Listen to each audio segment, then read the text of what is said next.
Hello and welcome to my film about the two stations of Drumgelloch in Airdrie, North Lanarkshire. Drumgelloch might seem like a boring little station on the edge of Airdrie, but sometimes there's more to a station than meets the eye. Train for Edinburgh approaching. From this angle you get a really good view of the accessibility slopes leading up to the footbridge. It really is a big structure, this footbridge. And if you don't suffer from accessibility, you can just use the steps, which are a lot quicker. And even at my age, I bound up the steps 2 at a time.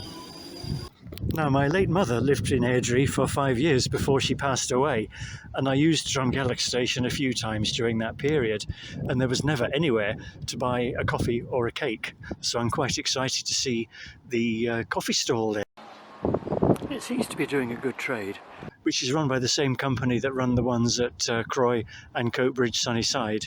So Brendan, tell us, why did you start this cafe at Drumgelloch station of all places? I live locally, and I started a new job in the Bathgate in Edinburgh city centre, and when I was having to get the train straight up to Edinburgh, there was no sort of convenient places I could drop off to get a coffee, so I thought the platform was big enough to host. And how did ScotRail react when you said, can I have some space on Drumgelloch station? I mean, they're really accommodating. It took 2 years of planning.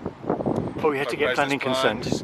Planning permissions funding launched in March 2020. Yeah. Believe it or not, it was a big boost for ourselves because people could get a coffee here, social distance and a car park, and sort of catch up. Because you've got plenty of space here. Plenty of space here, yeah. Yes. And by October 2020 we had footbridge Sunnyside. Yes. Never look back.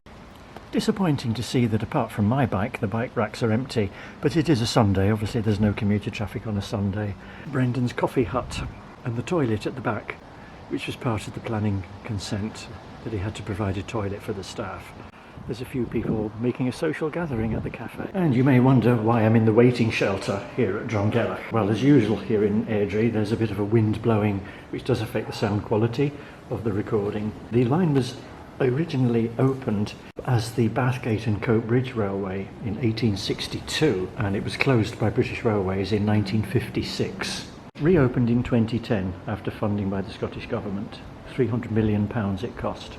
Drumgelloch wasn't the original name of the station. It was renamed in 1952 to avoid confusion with another station with the same name on the East Kilbride branch.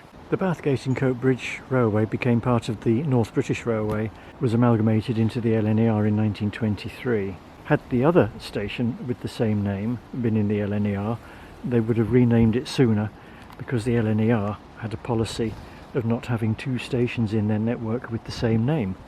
Are you still guessing what the original name was? And here's a clue, if you're a local person you could probably guess anyway. And here comes a train to Helensburgh from Edinburgh. Although this line closed to passengers in 1956, it remained open to freight until 1982. There we go, that's much better.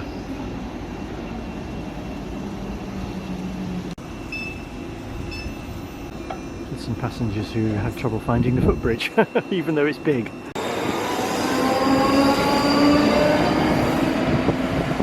Now, I'm reasonably fit, and it took me 3 minutes and 15 seconds to cross from one platform to the other using the ramps on the accessibility footbridge. So bear that in mind if you're going to use the accessibility ramps and are planning on using this station.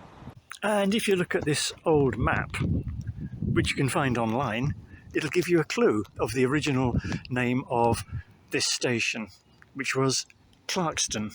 My research told me that in the 1880s there was a football team called Clarkston who played in the Lanarkshire League, and they played at Blackrig Farm. There was another station called Drumgelloch about 500 metres to the west of this one, which was built by British Railways in 1989 and closed in 2010 when the line to Bathgate was reopened. There's nothing left of the station. It was very short-lived. It did mean, though, that for about 20 years Drumgelloch achieved fame through being on the destination blinds of trains and on departure boards at places like Glasgow Queen Street. This bridge abutment near Coatbridge is literally all that's left of the bridge, because if I just look opposite there's a driveway into somebody's house, So they must have removed a bridge to build the house.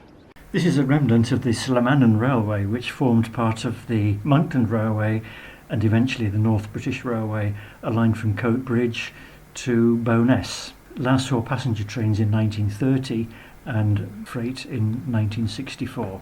And just a little reminder, if you've enjoyed watching my film, you can look at my link here to Ko-fi to sponsor me with a coffee.